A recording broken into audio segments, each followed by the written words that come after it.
Halo teman-teman, berjumpa lagi di Sekedar Nonton. Semoga kalian sehat selalu ya.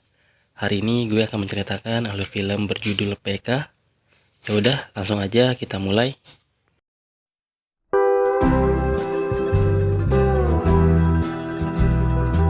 Pemeran film diperankan oleh Amir Khan sebagai PK, Anushka Sharma sebagai wartawan televisi bernama Jagu, dan Susan Singh Rajput orang Pakistan bernama Sarfaraz. Film bercerita tentang seorang alien humanoid yang mendarat di bumi pada misi penelitian di Rajasthan. Dalam keadaan telanjang, dia coba dekati seorang pria yang sedang membawa radio. Tetapi tak disangka orang tersebut malah merampas kalungnya. Lalu ia kabur menaiki kereta api. Kemudian PK mengejarnya tetapi gagal. Mirisnya lagi, ia dilempari radio oleh orang tersebut.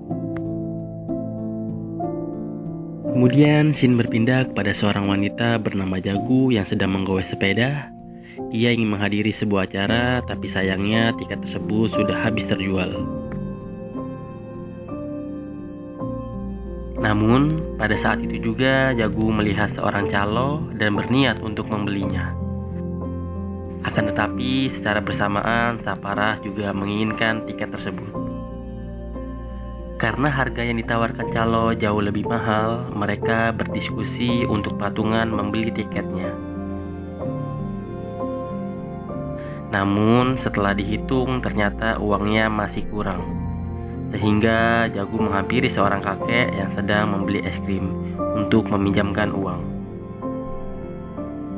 Berharap sang kakek meminjamkannya, ternyata ia malah membeli tiket tersebut kepada si calo dan menjual lagi kepada Jagu dengan harga yang lebih mahal.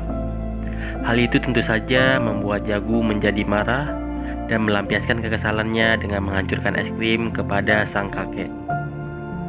Melihat kejadian itu, Sarfaraz pun melerai dan membawanya pergi. Setelah kejadian itu, mereka pun saling berkenalan. Jagu berasal dari India dan Sarfaraz berasal dari Pakistan. Seiring berjalannya waktu, ternyata Jagu jatuh cinta dengan seorang pria bernama Sarfaraz. Mereka saling jatuh cinta, akan tetapi disitulah konflik baru dimulai.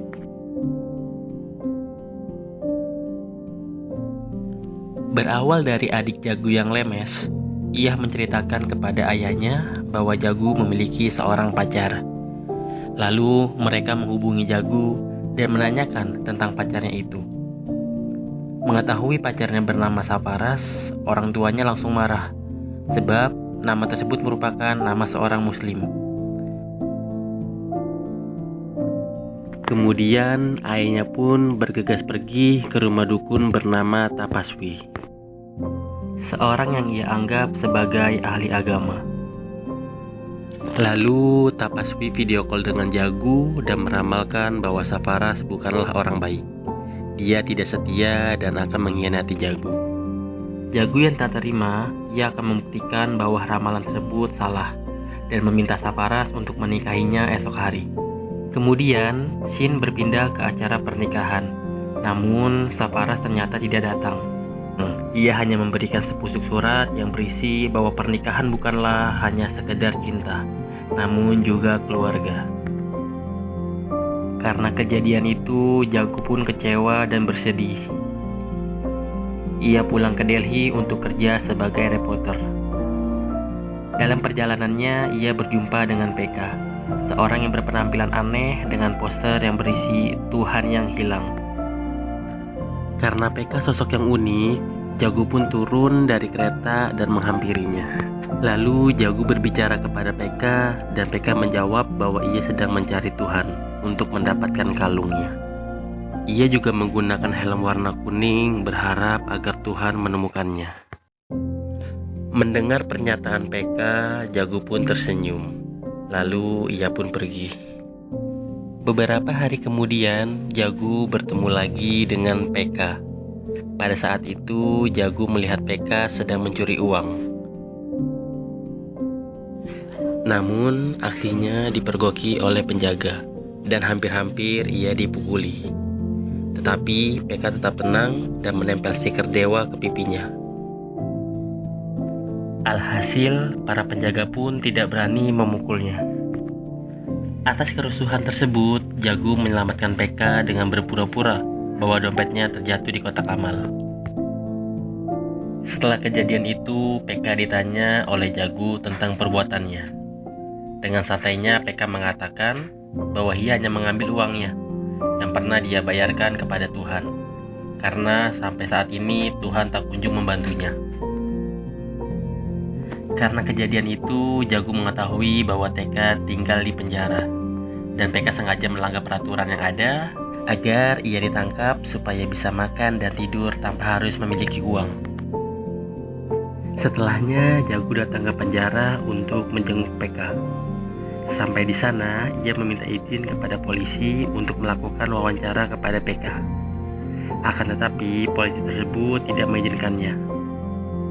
Maka dari itu, Jagu memberikan uang sogokan supaya dapat izin.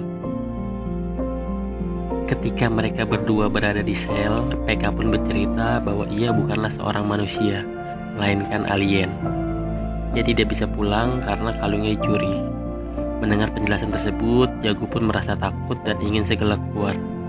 Sayangnya, polisi penjaga tadi sedang berpatroli, sehingga Jagu kembali ke dalam sel. Jagu menganggap bahwa pernyataan PK adalah kebohongan belaka. Karena PK percaya kepada Jagu, maka ia pun bercerita bagaimana cara ia belajar bahasa, bagaimana perjalanannya ke Delhi, dan bagaimana cara ia mencari Tuhan. Scene berpindah di Delhi ketika PK menanyakan ke semua orang apakah mereka mengetahui di mana keberadaan kalungnya. Mereka semua menjawab bahwa hanya Tuhanlah yang tahu. PK pun penasaran dengan sosok Tuhan yang disebut orang-orang. Ia berpikir harus menemui Tuhan untuk menanyakan keberadaan kalungnya. Singkat cerita, PK pun mempelajarinya. Namun PK bingung karena Tuhan yang ia pelajari bermacam-macam. Pada hari itu PK membeli patung menyerupai dewa. Kemudian ia berdoa. Setelahnya orang lain lewat dan memberikan makanan itu. PK pun riang gembira karena merasa Tuhan telah mengabulkan doanya. Setelah itu PK berdoa lagi dan menanyakan kalungnya. Namun harapannya tidak terwujud. Dengan rasa kecewa, PK komplain kepada penjual bahwa dewa tersebut sudah tidak berfungsi atau mungkin rusak. Scene berpindah ke kantor polisi. PK melaporkan bahwa ia telah ditipu oleh seseorang. Saat ditanya mengenai ciri-cirinya, dengan polosnya ia menunjukkan patung dewa yang ada di kuil. Mendengarkan hal tersebut, polisi pun kesal dan menamparnya. Polisi merasa PK sedang mabuk. Lalu ia diperiksa dan menemukan data pribadi yang bernama Dr. Rudy yang beragama Kristen. Kemudian, polisi pun meminta maaf dan menyarankan PK untuk datang ke gereja, bukanlah ke kuil. Scene berpindah ke gereja. Dengan polosnya PK datang ke gereja dengan atribut dan ritual agama Buddha. Lalu PK diusir oleh jemaat gereja. Sebelum diusir, PK melihat beberapa patung yang disuguhkan anggur. Ia berpikir bahwa Tuhan sedang bosan dengan air kelapa dan menginginkan sebuah anggur. Kemudian, ia bertemu dengan jamaah muslim dengan membawa anggur. Lalu, ia menanyakan di mana rumah Tuhan yang terdekat. PK pun diarahkan ke arah masjid. Akan tetapi, PK dilihat aneh oleh jamaah muslim. Sebelum PK memasuki area masjid, tiba-tiba ia dihadang oleh seorang yang menggunakan peci dan sorban. Orang tersebut menanyakan kepada PK apa yang ia bawa. Dengan polosnya PK menjawab, "Aku membawa anggur untuk Tuhan." Mendengar jawaban tersebut, para jamaah muslim pun marah dan ingin memukulnya.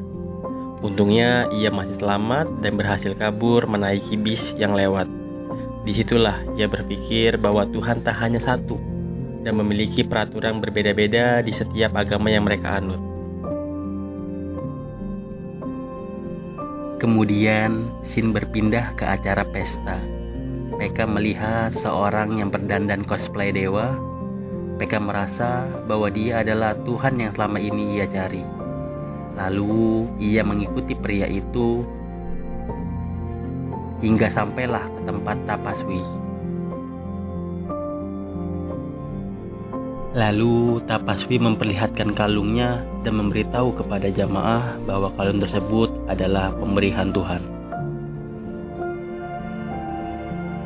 Melihat hal itu, Pekka pun bergegas untuk mengambil kalungnya. Akan tetapi ia dihadang oleh para penjaga Tapaswi. And then cerita dari Pekka pun telah berakhir. Tetapi Jagu yang mendengarkannya masih tidak percaya. Ia menyarankan Pekka agar pergi ke psikiater. Mendengar jawaban Jagu, Pekka pun kesal karena dianggap pembohong. Kemudian dia berkata bahwa duniaku tidak ada kebohongan.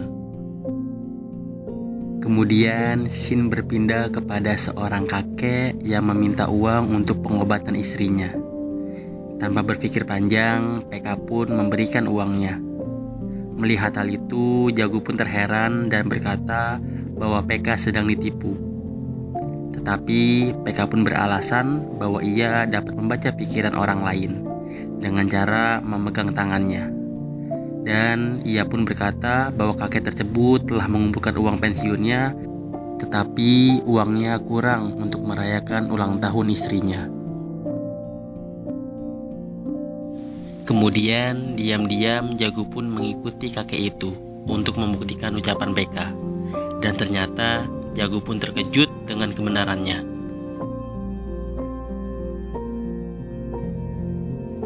Tuntas sudah alur film part pertama. Next kita lanjut part kedua ya.